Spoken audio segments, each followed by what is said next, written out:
The series earns all possible points for paying tribute to the video game it is based on. It miraculously managed to incorporate the distinctive 2D aesthetic of the game's combat system while effectively combining the same 3D effects that helped the game become successful. This show's narrative has also been influenced by Tekken 3's, which has a similar predicament with Jin and his mother and Heihachi's scheme to capture the ogre by using the tournament as bait.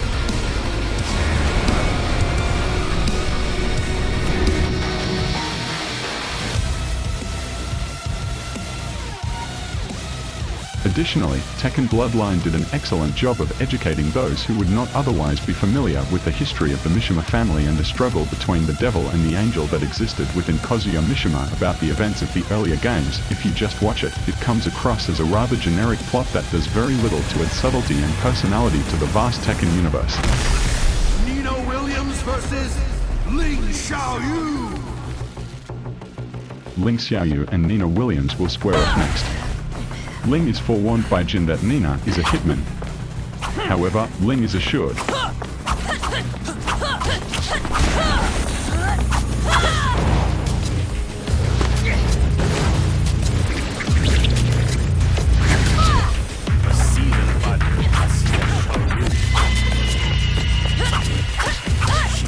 Jin admonishes Heihachi for letting Ling fight because she is only a young child.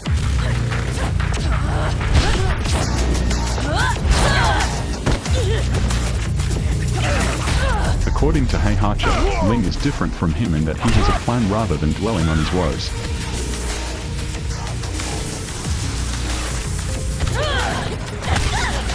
The characters' actions were all taken directly from the combos you can really accomplish with them in the games, as well as their interpersonal interactions.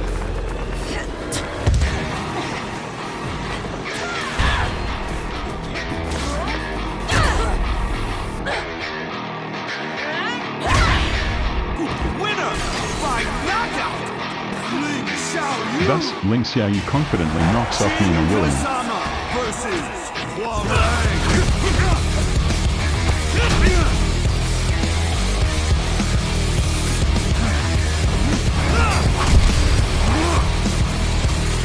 In the following bout, Jin will face Warren. He thinks back to his mother's advice to not take pleasure in other people's misfortune as he battles his next opponent. Heihachi's voice, telling him to fight like a Mishima, then appears in his thoughts. After successfully defeating Warren, Jin offers to buy him a beer.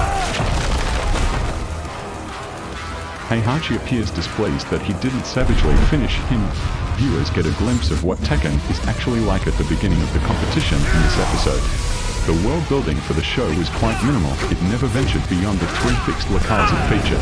Although we gained a lot of insight into the characters and their motivations, it is still disappointing to say the least to know nothing about a world with this much potential. You are not alone if the plot made sense to you. It uses a similar plot device. A martial arts pupil vows vengeance, trains under a rigorous instructor, and enters a competition, but it features many more characters that first appeared in the game with a similar theme. As a result, the King of the Iron Fist tournament is a perfect fit for this series. This show would have been fantastic to watch if it had only served as a platform for that tournament. If his development into what he became during the events of Tekken 3 and thereafter wasn't obvious to you, this anime sits you down and tells you the entire story. The series is simple to follow even if you are a beginner with no prior experience of the games. Despite being an adaptation of a fighting game, the pace of the program effectively highlights all the characters' problems and motives, and fights are very infrequently included in the plot just for the purpose of having a fight. The majority of the battles in the program are necessary, and they even advance the plot, even if they are only briefly provided.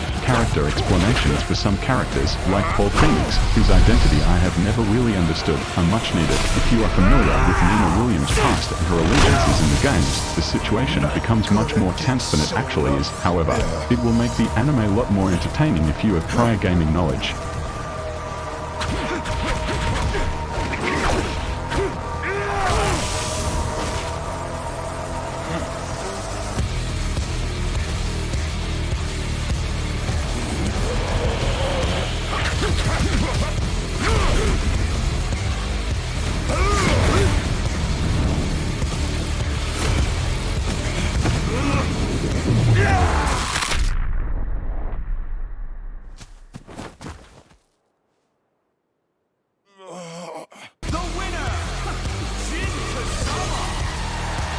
Despite the victory, Jin is unhappy that Leroy isn't giving in. Leroy was attacking him like it was personal.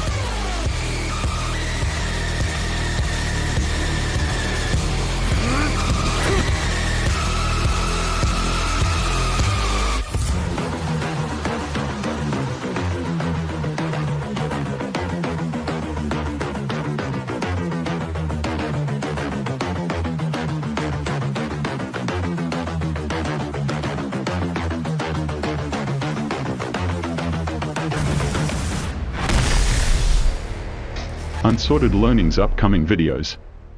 Please like, dislike, and subscribe. They loved it so much they can't stop watching Dragon Ball Super and Initial D.